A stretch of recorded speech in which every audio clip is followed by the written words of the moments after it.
Muy buenos días, niños y niñas de cuarto básico. Hoy les voy a presentar la nueva unidad de los aztecas.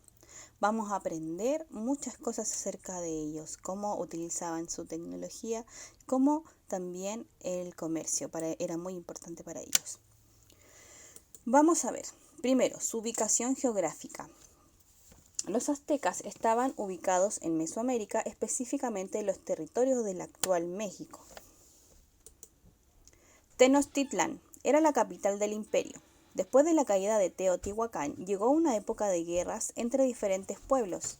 Sin embargo, el pueblo azteca que venía desde el norte de México logró dominar todo el territorio y sometió a los otros pueblos. Para seguir dominando el territorio, crearon la ciudad de Tenochtitlán. A partir de la fundación de su ciudad capital, Tenochtitlán, en el año 1325, los aztecas comenzaron un proceso de rápida expansión, sometiendo a otros pueblos mesoamericanos, llegando a transformar sus dominios en un imperio, el que fue abruptamente interrumpido por la llegada de los conquistadores españoles en 1519. Aquí se puede ver la ciudad de Tenochtitlán, fíjense muy bien que está construida sobre un lago, ¿ya? Y crearon estos caminos para poder ingresar y salir de ella, pueden observar. Mito de la fundación de Tenochtitlán. Para justificar su posición y dominio, los mexicas apelaron a su mito fundacional. De acuerdo a este, el dios Huitzilopochtli les indicó en dónde fundar su capital a través de una señal.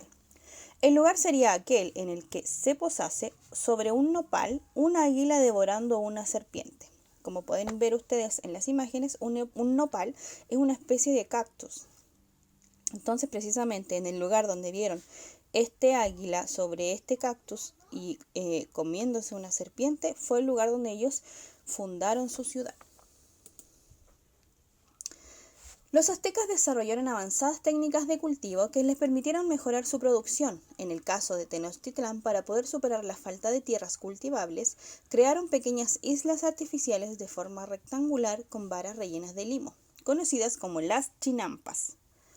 Entre ellas dejaban un espacio que permitía la navegación de canoas y la extracción de un nuevo material vegetal del fondo del lago, lo que posibilitó la renovación constante de los suelos.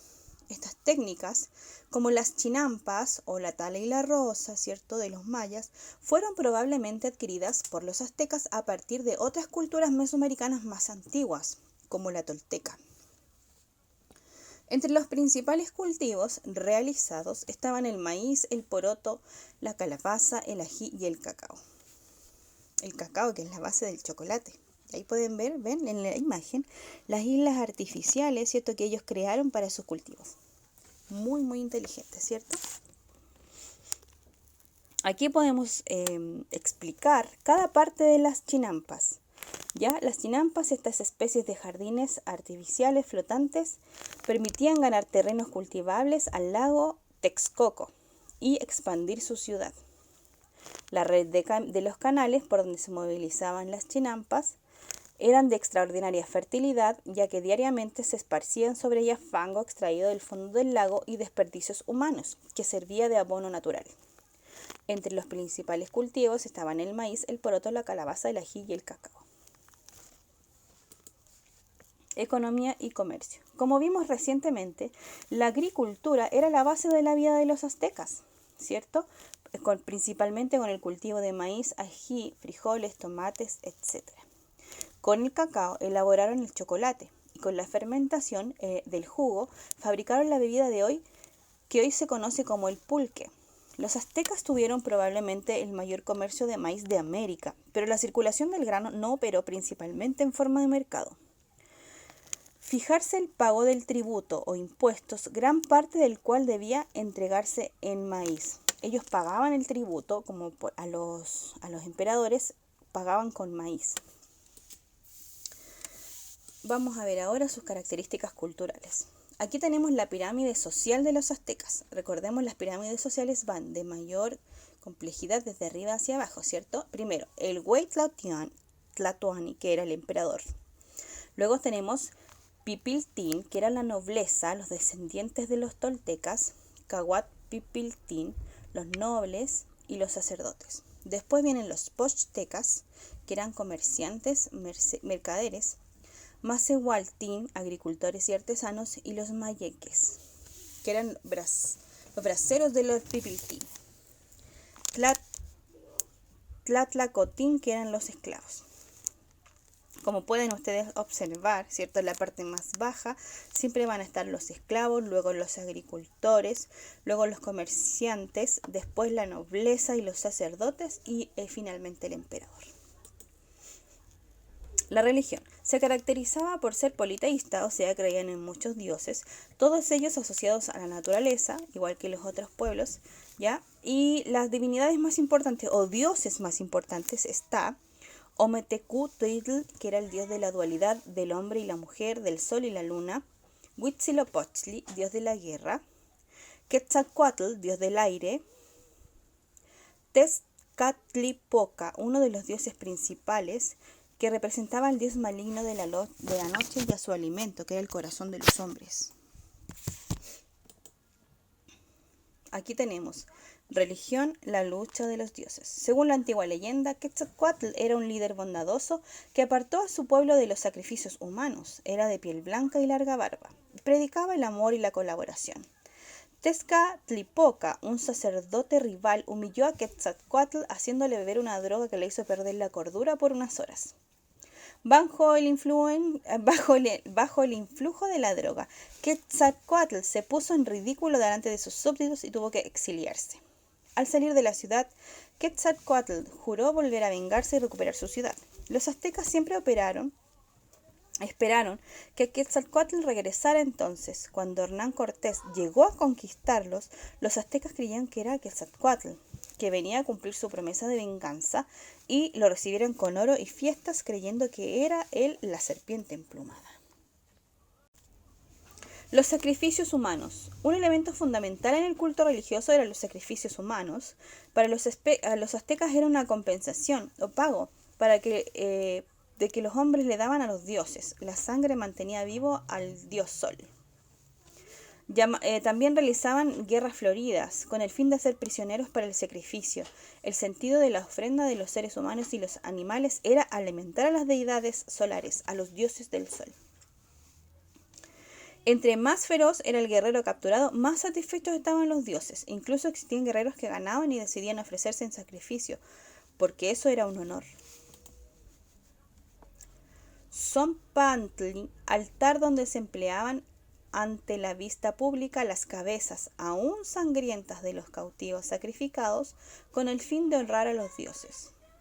Es una estructura que derivaba de la práctica entre los antiguos aztecas, decapitar a las víctimas en los sacrificios humanos y conservar sus cráneos en una especie de empalizada de madera. No solo servía como advertencia para los enemigos, sino que celebraba la vida más que la muerte. La educación. El Calmecac era la escuela para los hijos de los nobles aztecas.